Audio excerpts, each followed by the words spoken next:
So I'd like to welcome you all to the new Aesop Campus User website. You may have been using this for a little while, or it's brand new to you. The nice thing about this page, though, compared to the old website, is you do have this at a glance right here. So when you first log in the morning, Aesop is going to show you how many filled jobs, how many unfilled, and then give you the details of the unfilled assignments below. Now, I know this is really helpful in the morning, but chances are you're probably going to this daily report here. So I'm going to go into the daily report.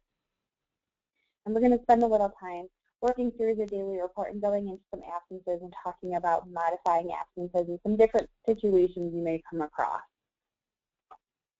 So as soon as the daily report comes up here, we will take a look at some absences. Now, while we're waiting for the page to load, I want to mention the difference between an absence and a vacancy. An absence is when you have an employee who is out. A vacancy would be when you need a substitute, but you don't have an employee who's actually absent. So maybe you need an extra sub to fill in different classes throughout the day. Maybe there are IEPs that you're trying to fill. So in that instance, you may be using a vacancy as opposed to putting in what Aesop would term an absence. So on the daily report page here, Aesop will once again show us our totals for the day, filled and unfilled. And then down below is where we'll actually be able to go in and see the details of those jobs.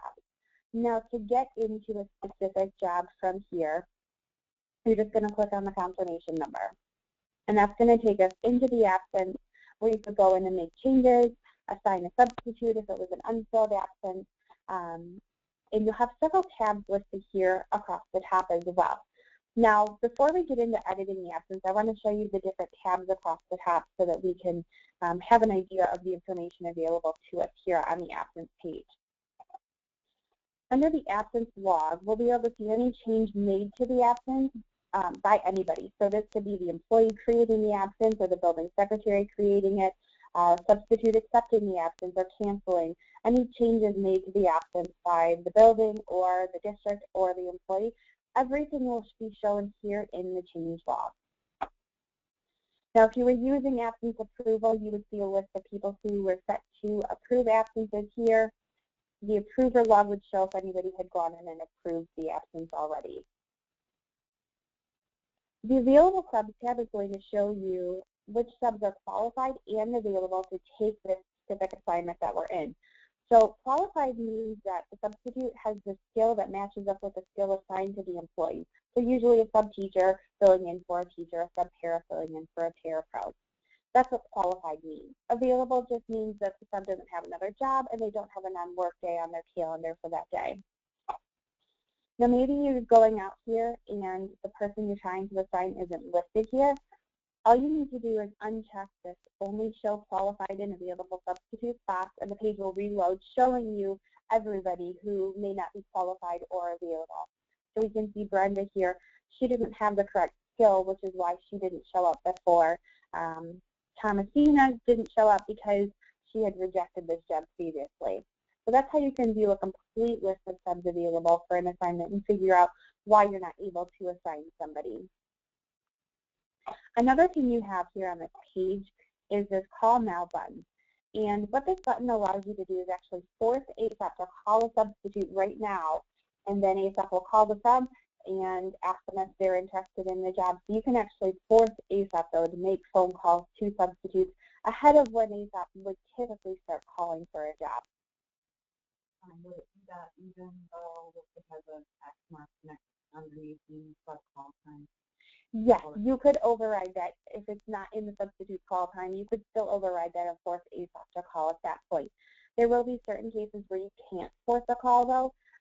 In this case, we can't force a call to the sub because she rejected the job. So the phone icon is grayed out, whereas here it's filled in.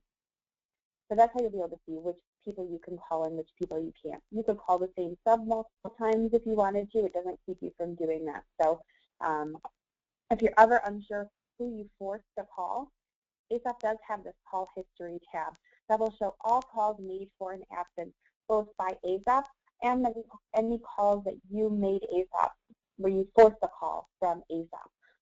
So in this call history, we're going to see any outbound calls, meaning ASOP is calling out to substitutes to try to fill the job, and then inbound would be when a substitute calls into ASOP searching for assignments. And then we'll be able to see did the sub reject it. Boarded means that the assignment wasn't accepted or rejected. So either a sub picked up the phone, answered, and hung up, or ASOP got a voicemail or didn't get an answer at all. This answer could mean that ASOP is encountering a voicemail. Because voicemails are usually people saying, hi, this is so-and-so, ASOP thinks that somebody picking up the phone because it is a voice-activated system. So you may see answer, but that doesn't necessarily mean a substitute answered the phone. I could have gotten a voicemail here. Now, the reason I'm pointing all of this out to you is because there's rules associated with each one of these responses in the call system. For instance, when you see a boarded answer, ASOP will not call that sub back for 60 minutes in any district. So they may get this call for one district, but that affects every other district the sub is signed up for. So keep that in mind when you're looking through this call history, or maybe not seeing any call history when you think there should be some, that just because subs are listed as being available doesn't mean they will actually get phone calls from ASOP based on how they've responded to other calls, or they may have just turned off their calls completely. Now, ASOP will only call up to 2 days in advance for a job. So if I put in a job for next Friday, ASOP won't start calling until Wednesday night. So keep that in mind, too, when you're looking out here. You won't see calls prior to that 2-day mark unless you go in and manually force ASOP to call a substitute. So I'm going to go back to the absence tab now. And from here, we're going to go in, and I'm going to talk about some different changes that you may need to make to absences. So in this case, we have a full day absence and it's unfilled.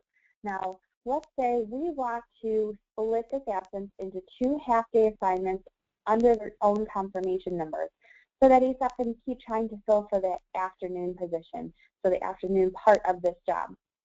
To do that, we're going to go into Edit the Absence, and then we're going to change this to a half-day AM. From here, when we scroll down, the new feature on this website that we have is this Add New Variation button. When you click it, ASOP will duplicate the section above, and we can actually go in here and say, now we're going to add in our half-day PM on Thursday, October 1st, and we're not making any other changes to this. We're just splitting it into the 2 half-day AM and PM. So we're not going to make any changes, but you can see here all the different changes that you could possibly need to make to the absence, changing an absence reason, a budget code or accounting code, putting a hold on the absence. So you have a lot of different ways to make changes. In this instance, we're just going to save the absence how it is with a half-day AM and a half-day PM. Once we do this, ASOP will tell us the absence is saved. We can dismiss that message. We have a new button we didn't have before, and that's the Split Absence button. You may have seen it on absences in the past. What we can do is actually go in and split that half-day PM position from the AM position, putting them into those 2 separate confirmation numbers. Because right now they're still under the same confirmation number. So ASOP at this point would not continue to try and fill this afternoon part because it's still connected to that half-day AM. So when I go into Split Absence and then go to the PM, we're going to click on PM here and click Create Split Absence. And then save split absence. Once we do that, then we have our half-day AM still here under the confirmation number we started working with originally. And then at the top, we have a link to the new confirmation number. And when we go there, we'll see it's going to be for the half-day PM that we split off from the original absence. And so if this were to be within a time that ASOP is still trying to fill a job, then it would continue to try and call and show this to substitutes online and try to fill that half-day PM position. Now, the reason I tell you to split the half-day PM off from the AM is that all of the history associated with the original absence fits with that original absence. So if we looked in the absence log here, we're not going to see when the actual absence was originally created. We're just going to see the date and time when we went in and split the absence off from the other part. And so that's how you would go into split an absence. Now, some other instances you may come across where you need to split absences. I'm going to go back into a different absence that I have set up, and that's going to be a long-term absence. And I'm going to show you how to manage a few different things on a long-term absence. And we see here on the home page, now we have 2 unfilled absences because we have our half-day AM and our half-day PM with 2 different confirmation numbers. So I'm going to go into the daily report here, and I'm going to go into this filled absence. Now this is a long-term absence that I have in Aesop. So let's say that the substitute filling in calls you tomorrow morning and says, I'm not going to be coming in, I'm sick.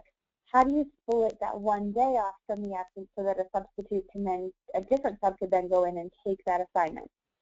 We're going to go right to the split absence button. We can click on Friday, the day that we need to remove from this confirmation number to put in its own. And then down at the bottom, we actually have another box we're going to check in this instance, and that's to remove the substitute from the absence. So that when we click create split absence and then save it, Aesop will automatically put this day we're splitting off out to the general subpool. So we're going to save our split absence here. And now we can see we no longer see Friday as a selected day here. And then at the top, we have a link to go to that day we split from the absence. And then we'll see that it's showing as unfilled because we put to remove the substitute when we were splitting the absence. Now, to go back to the original absence here, I do want to show you how to remove days from an absence. You don't want to just go in and click the delete button on an absence like this. Clicking delete will delete the entire absence, not just one specific day. So be careful clicking that delete button here. When we go in to edit the absence, let's say that October 16th, there is no school. It's a PD day, and the substitute's not going to be going to that PD day. So we just need to remove that day from this job. All you do is click on the day on the calendar, and it will unselect and go back to showing up as a gray day, and then we can save the absence, and we've removed that day from the absence. So it's pretty easy to go in and manage absences in Aesop. A lot of it hasn't changed. It may just look a little bit different than the old website that you were used to seeing. Now, I'm going to go back to the home page now, and I'm going to go into reconciling. Now, you may already be used to reconciling because you've already been doing it this year, but we'll walk through the process just to make sure that there aren't any questions here. Aesop will always show you the number of absences in the past that you need to reconcile in the last 30 days, and that's this number here. So we have 4 absences in the past 30 days that we need to go in and reconcile. Aesop won't let you reconcile any future days. You can only reconcile days that have already started. So we'll see here that we have 1 absence from yesterday and 3 from today that we need to go in and reconcile. When I click the reconcile button, Aesop takes me to the screen where I can view all of the absences. I could make changes to a pay code or a budget code or account code, or maybe I need to change an absence reason. I can make all those changes and click the Save button. And then I can either reconcile them individually by clicking Reconcile, or you may have the option to go ahead and click Reconcile All. I do want to just caution you, make sure you do verify the details of the absence before clicking Reconcile All, because once you reconcile, that's what the substitute will be paid for the job. So we click Reconcile All, and Aesop has now reconciled all absences for today for us. Now I'm going to go back to the home page here, and I want to talk about some of the reports that are available to you in Aesop. You may have already played around with some reports, or maybe some you're pulling on a daily basis, but I'll show you a few different ones that a lot of building secretaries tend to use. Under the absence report, the first one here is the substitute sign-in sheet. Do any of you use the substitute sign-in sheet? All right, well, we'll go ahead and pull this for today. And this shows us that we have the person who's out, is it a full day, half day, the employee's name and the confirmation number with a spot for the substitute to sign. So you may find that it's helpful to just print this out and have a sign-in sheet of everyone coming into your building to sub on any given day. And along with this, you are able to customize this sign-in sheet and any of the other reports that we're going to look at. You could pick a specific employee. You could pull a specific employee type if you had more than one in Aesop. You could pull based on a specific substitute. So you have a lot of options here on ways you can customize this and all of the other reports. Now I'm going to go over here to select a report, and this is going to show us all of the absence reports because that's what category we're currently in. The next report I wanted to show you is the absentee report. The absentee report allows you to pull a report that looks similar to the daily report, but it allows you to pull more than one day. The maximum date range you can pull on this report is 92 days. You can go back further than 92 days in the past, but you can't pull more than 92 days. So if I go back in here and change this to September 1st, I can pull the entire month of September and today. And when I click search, we'll see each absence listed out, just like we would see on our daily report here, except that they're not broken down by filled or unfilled. We're just seeing them broken down by the day of the week. Now keep in mind with this report again, you can only pull up to 92 days in your date range. If you need to pull more than 92 days though, you do have one report that's available to you that you can pull more than 92 days on, and that's this absence interactive report. On this report, you can pull up to 365 days in your date range. So you could go and pull a report for the entire last school year here, whereas with the other report, you were limited to that date range. On this report, also, you have all of the options to customize the report, just like on all of the other ones. But on this report, you also have something extra. You have this group by date, or you can change it and say, I want this report grouped by the employee, or maybe you want it grouped by absence reason. The percent of day is going to give you a total where if someone takes 2 half days, they're going to equal 1 in the total. If you selected count, that's basically counting the number of instances the absence reason is used. So it's going to say 2 half days for sick days would actually equal 2 in the total. So that's the difference between percent of day and then the count. And then when I run this, we can see for the date range we selected our absence totals for each one of our absence reasons that we had used during that time period. So this may be helpful for some of that end of the year reporting that you have to do. Now the last absence report I'm going to show you is the day of week absence analysis. And this is one of my favorite reports in Aesop just because it gives you some interesting data that you wouldn't be able to see in other places. So I'm going to pull this back through September 1st. And what this does is it takes each day of the week and then breaks down the absences based on the day of the week as well as the absence reason. So we can see we have the highest number of absences on Thursday so far this year. We've only had personal time taken on Tuesday, Wednesday, Thursday, and sick days only on Monday, Wednesday, Thursday. So in your building, though, you're going to see a lot more absence reasons listed here, and it will give you just a good snapshot of the absence trends that your employees are taking.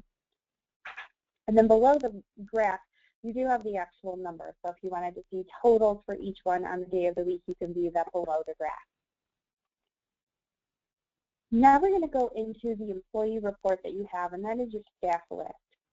And I highly recommend checking this out at the beginning of every year because you need to make sure that you are only seeing employees on your staff list who should be in your building. If you see people listed in your building here that shouldn't be, you need to let your district know so that they can put them in, assign them to the correct school or inactivate their profile if they're no longer working within the district. So you want to make sure you're checking out this staff list, I would say once a year, just to make sure that you only have the employees assigned to your building that you need.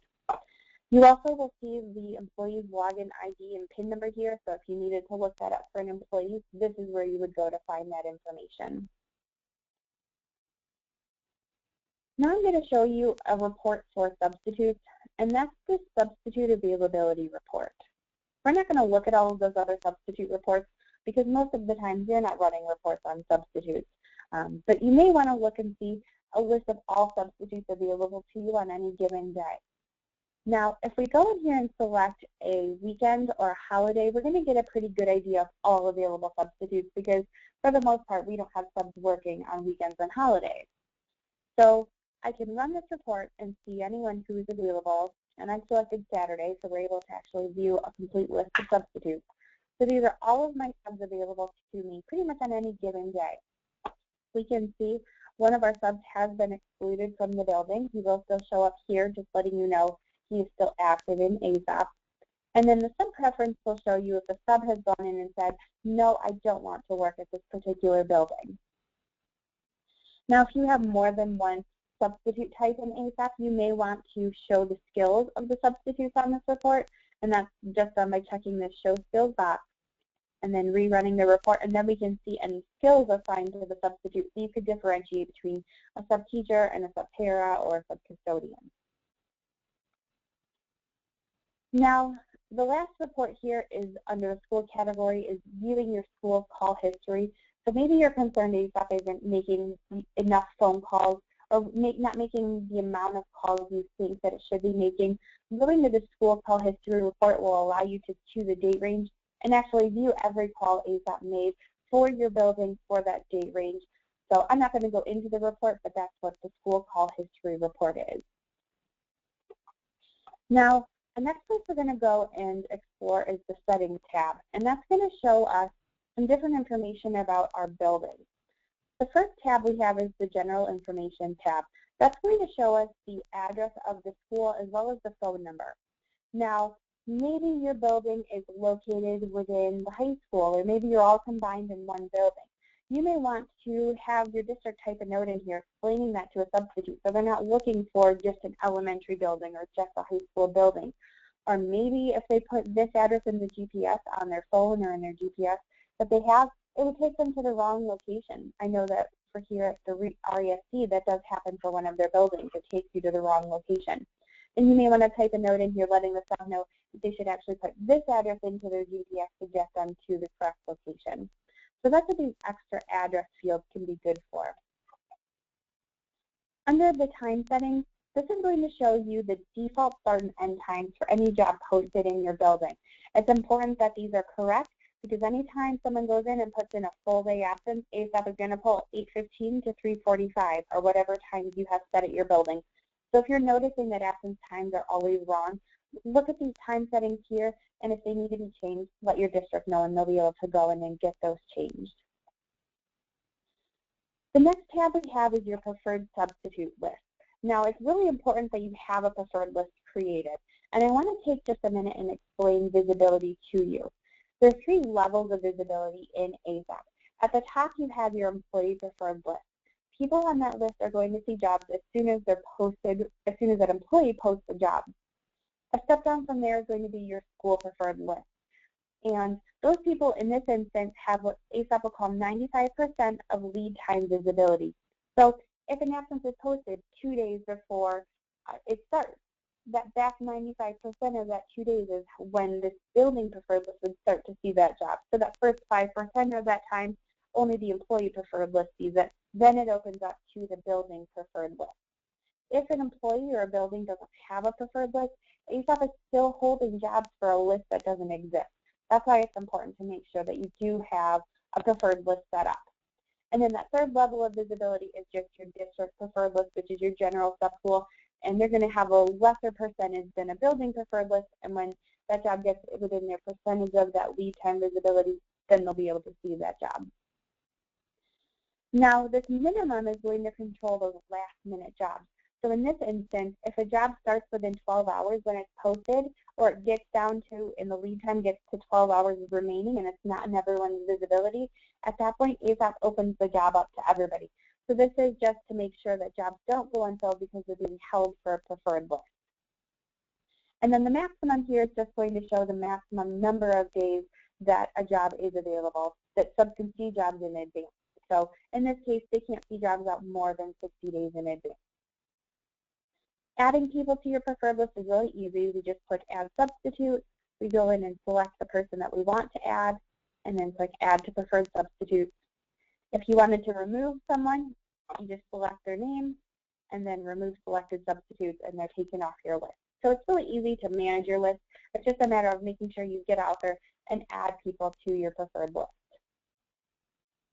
Now, you may be given the ability to exclude subs from your building.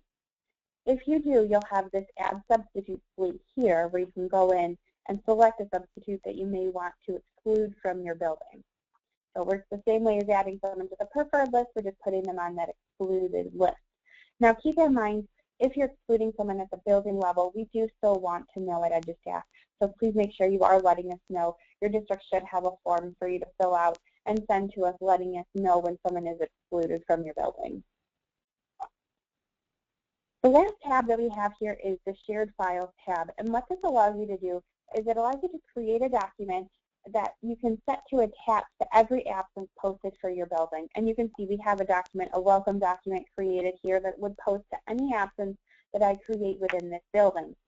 And you can choose dates that the file will attach to and from. So you could do maybe the first month of school, you have a welcome letter that you want to show up on all absences. Or maybe you want to create a document for the entire year. That would be a welcome to the subs. You know, we're glad to have you subbing in our building. Here's some things you need to know about our building. Here's our discipline procedure. Here's a reward system that we use. Please feel free to hand out rewards based on the system.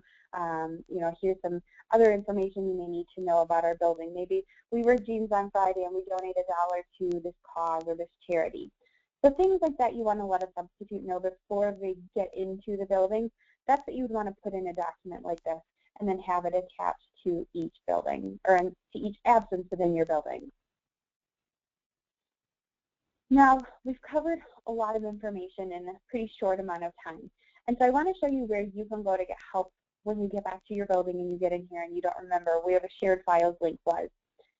So under this Help tab, you do have what Aesop calls the Learning Center. When you click on the Learning Center, it takes you to a new website, and you can go out here and type in a keyword search. So maybe you're not quite sure how to split an absence.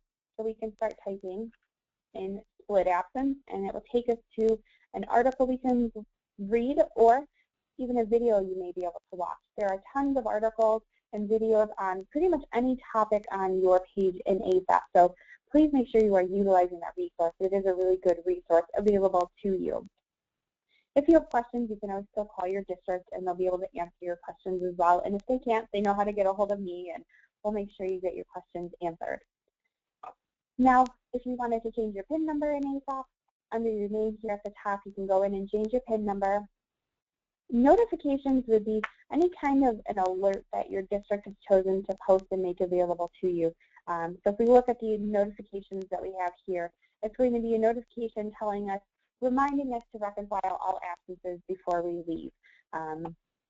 So your district may post things out here occasionally reminding you to update your preferred list or reminding you to talk to your employees about updating their preferred list.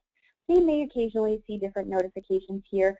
These notifications would also show up on your screen when you log in. They would show up as a pop-up box for you to dismiss before you move on and navigate through Aesop. If you're not sure who to contact with questions, under this questions tab at the top, Aesop will show you who within your district you can call if you do have questions and you're not quite sure who to call. And then lastly, you have the button here to log out of your Aesop account. So that's a brief overview of everything you have here. So I thank you for coming to the training today, and I hope you found it beneficial. Thank you.